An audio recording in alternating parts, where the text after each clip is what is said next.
Hi అండి, నమస్తే. Welcome to Rohini Krishna's world. ఈరోజు రెసిపీ వచ్చేసరికి ప్రాన్స్ ఫ్రై అండి, అదే రొయ్యల వేపుడు.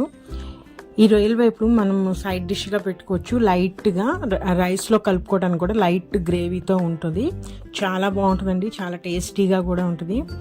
ఇవి చపాతీ పుల్కాలకు కూడా తినచ్చు, మన ఇష్టం, ఎలా అయినా తినచ్చు. చాలా టేస్టీగా ఉంటుంది. మరి ఇది ఎలా చేసుకోవాలో చూపిస్తాను. నేను ఇక్కడైతే ఒక 1 kg వరకు రొయ్యలు తీసుకున్నానండి. వాటిని శుభ్రంగా క్లీన్ చేసేసాను.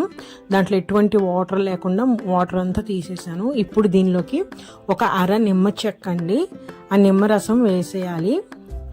అలాగే దీనిలోకి పసుపు, ఉప్పు కూడా వేసుకొని మనము ఫస్ట్ మ్యారినేట్ చేసుకొని పెట్టుకోవాలండి. నేను ఇక్కడ ఒక 1/2 స్పూన్ పసుపు వేస్తున్నాను.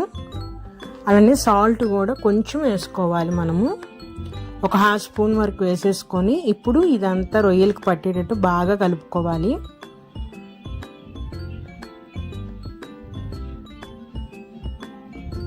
నేను తీసుకున్న రొయ్యలసరికి చిట్టి రొయ్యలు అంటారు కదా, అవండి. ఇవైతే కొంచెం స్వీట్ టేస్ట్తో ఉంటే చాలా బాగుంటాయి. మనకి సముద్రం రొయ్యల కన్నా చెరువు రొయ్యలు చాలా బాగుంటాయండి. సో ఈ విధంగా కలిపేసేసుకొని వీటిని ఒక అరగంట సేపు మ్యారినేట్ చేయాలి. కనీసం ఒక పావు గంట సేపు అయినా సరే మనము అవి పసుపు, ఉప్పు, నిమ్మరసం కలిపి పెట్టేసేయాలండి. ఇప్పుడు నేను ఒక 1/2 అవర్ అయిపోయిన తర్వాత ఫ్రైకి కావాల్సిన ఒక బాండీ పెట్టేసుకున్నాను. దాంట్లోకి ఆయిల్ వేసేసుకున్నానండి. ఇప్పుడు ఆయిల్ వేసుకుని ఆయిల్ హీట్ ఎక్కగానే ఈ విధంగా రొయ్యల్లో ఉన్న వాటర్ ఏది రాకుండా మనము ఈ వీడియోలో చూపిస్తున్న విధంగా వాటర్ అంతా తీసేసి ఉట్టి రొయ్యల వరకు ఆయిల్లో వేసేసేయాలి.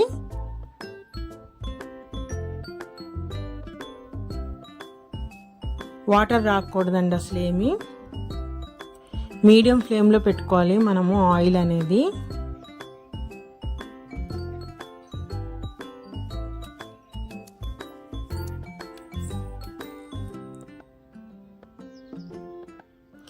ఈ విధంగా పెట్టుకున్న రొయ్యల్ని మనము చూసారా, వాటర్ ఉంది, ఆ వాటర్ అంతా తీసేసేయాలి మనము. ఇప్పుడు ఈ ఆయిల్లో ఈ రొయ్యలన్నిటిని మనము మీడియం ఫ్లేమ్లో పెట్టుకొని వేయించుకోవాలండి.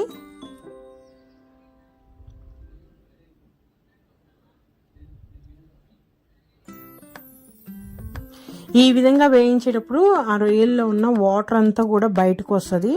ఆ వాటర్ అంతా ఎగిరిపోయి మనకి ఆయిల్ కూడా బయటకు వస్తుందండి. అంత మటుకు మనము ఈ రొయ్యల్ని ఫ్రై చేసుకోవాలి. మీడియం ఫ్లేమ్లో పెట్టుకొని మనము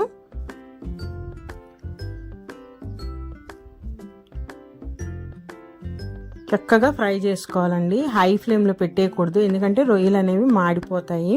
సో ఈ విధంగా చూసారా ఎంత వాటర్ వచ్చేసిందో. అప్పుడే ఈ వాటర్ అంతా ఎవాపరేట్ అయ్యే వరకు మనము ఫ్రై చేసుకుంటూ ఉండాలి.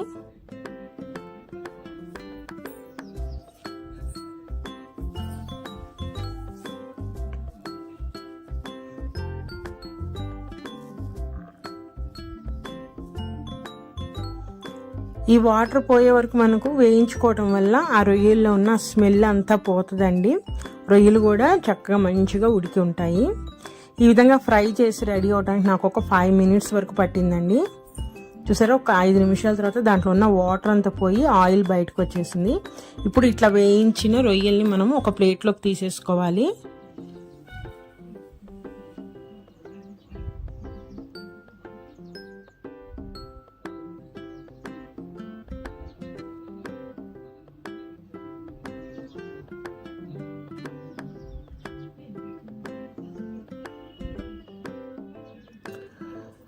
ఇప్పుడు అదే బాండీలో ఇంకొంచెం ఆయిల్ వేసుకుంటానండి నేను.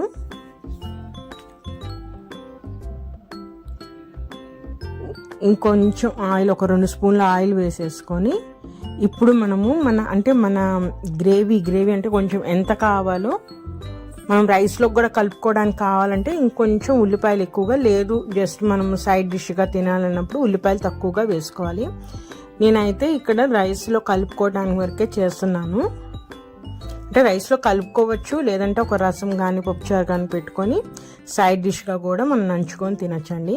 సో నేను ఇక్కడ మీడియం సైజు ఉన్న 2 ఉల్లిపాయలు తీసుకొని సన్నగా కట్ చేసేసుకొని వాటిని ఇప్పుడు ఆయిల్లో మెత్తగా ఫ్రై అయ్యే వరకు వాటిని వేయించుకోవాలి.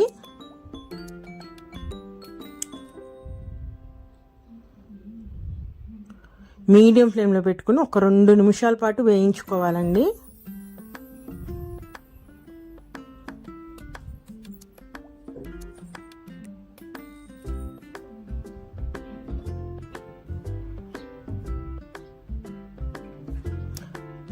అలాగే ఒక 4 పచ్చిమిరపకాయలు నిలువుగా కట్ చేసుకున్నాయండి, ఇవి కూడా వేసేసి ఉల్లిపాయల్లో వేయిస్తున్నాను.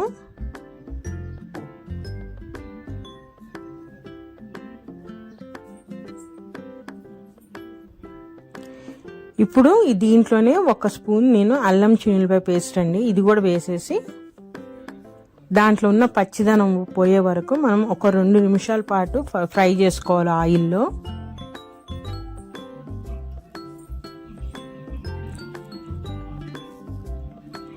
ఈ అల్లం చిన్నులపాయ అనేది ఉల్లిపాయలో బాగా కలిసేటట్టు కలిపేసుకోవాలి మనము.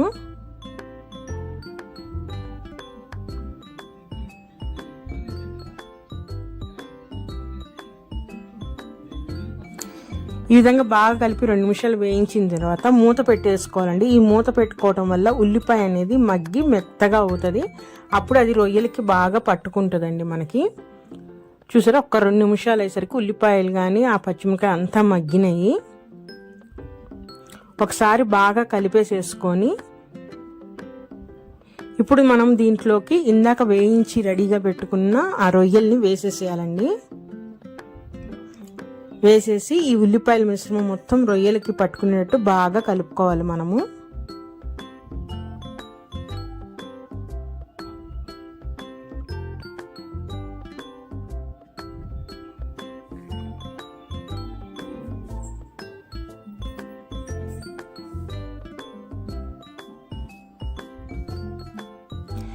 ఇప్పుడు ఇట్లా కలుపుకున్న రొయ్యల్లో మనము స్పైసెస్ అండి, అంటే మన కారము, ఉప్పు, పసుపు ఉంటాయి కదా, ఇవన్నీ యాడ్ చేసేసుకోవాలి. ఇప్పుడు నేను ఇక్కడైతే కారం వచ్చేసరికి 1.5 టేబుల్ స్పూన్ వేస్తున్నాను, అంటే ప్లెయిన్ కారం అండి.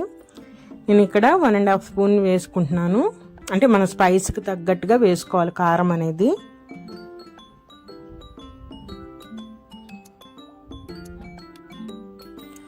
అలానే సాల్ట్ వేస్తున్నాను. ఇందాక మ్యారినేట్ చేసినప్పుడు ఒక 1/2 స్పూన్ వేసాను కాబట్టి చూసుకొని వేసుకోండి సాల్ట్ అనేది. నేనైతే ఒక 1 స్పూన్ వేసుకున్నాను. అలానే ఒక 1/2 స్పూను పసుపు వేసేసాను. ఇప్పుడు ఈ కారం, ఉప్పు, పసుపు అనేది రొయ్యలకంతా బాగా పట్టేటట్టు బాగా కలుపుకోవాలండి మనము. అన్ని ముక్కలకి పట్టేటట్టు బాగా కలుపుకోవాలి. ఇదంతా కూడా ప్రాసెస్ అనేది మీడియం ఫ్లేమ్లో పెట్టుకొని చేయాలండి, హై ఫ్లేమ్లో మటుకు పెట్టకూడదు. ఈ విధంగా వేసిన ఉప్పు, కారం అనేది రొయ్యలకి పట్టాలి కాబట్టి నేను ఇక్కడ మూత పెట్టేసేసి ఒక 2 మినిట్స్ పాటు అట్లానే ఆ నూనెలో వాటిని వేయిస్తాను. ఈ లోపు దీనిలోకి ఒక గరం మసాలా పౌడర్ రెడీ చేసుకోవాలండి. వాటికి కావాల్సినవి ఇక్కడ నేను కేజీ రొయ్యలు తీసుకున్నాను కాబట్టి ఒక 2 స్పూన్ల ఎండు కొబ్బరి పొడి, 3 స్పూన్ల ధనియాలు తీసుకుంటున్నాను, 1 స్పూను మిరియాల పొడి, అలానే 1 స్పూన్ జీలకర్ర, ఒక 6 లవంగాలు తీసుకున్నానండి. వీటన్నిటిని ఎటువంటి అంటే రోస్ట్ ఫ్రై ఏం చేయకుండా డైరెక్ట్గా మిక్సీలో వేసేసుకొని మనం పౌడర్ రెడీ చేసేసుకోవాలి. చూసారా, ఇప్పుడు చూపిస్తున్న విధంగా ఈ విధంగా పౌడర్ అయిపోయిన తర్వాత ఇప్పుడు దీంట్లోకి పొట్టు వలవని చిన్నులపాయలు ఉంటాయి కదండి, వీటిని నేను ఒక 10 నుంచి 12 రెబ్బలు తీసుకొని జస్ట్ ఒక్కసారి అట్లా గ్రైండ్ చేయాలండి, మరి మెత్త పౌడర్ లేకుండా. ఇప్పుడు చూస్తున్నారు కదా, ఈ విధంగా కచ్చాబచ్చాగా ఈ విధంగా గ్రైండ్ చేసేసుకొని మనం పక్కన పెట్టేసుకున్నాము. ఈ పొడి అంతా వేసి రెడీ అయ్యేలోపు మనకి రొయ్యలు కూడా ఆ కారం, ఉప్పు, పసుపులో బాగా వేగి టేస్టీగా తయారవుతుందండి. ఇప్పుడు మూత తీసేసి చూద్దాము.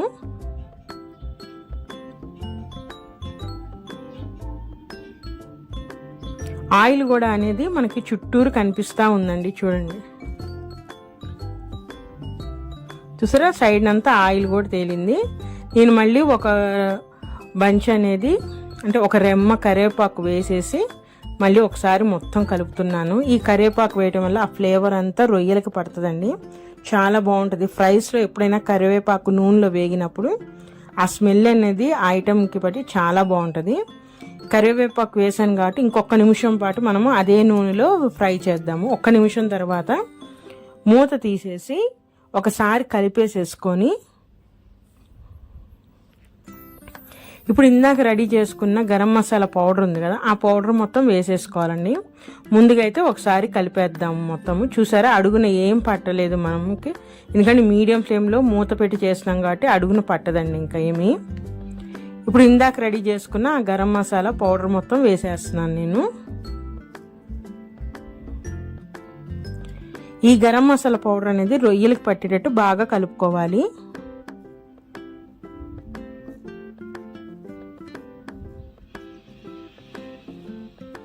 ఈ గరం మసాలా పౌడర్ వేసిన తర్వాత రొయ్యల్లో ఏమన్నా తేమ ఉన్నా కూడా అదంతా ఈ మసాలా పౌడర్ మొత్తం పీల్ చేసుకొని పొడి పొడిగా తయారవుతుందండి. ఈ విధంగా ముక్కలన్నిటికీ పౌడర్ పట్టేటట్టు బాగా కలుపుకోవాలి. 1 నిమిషం పాటు ఈ విధంగా ఫ్రై చేయాలి మనము.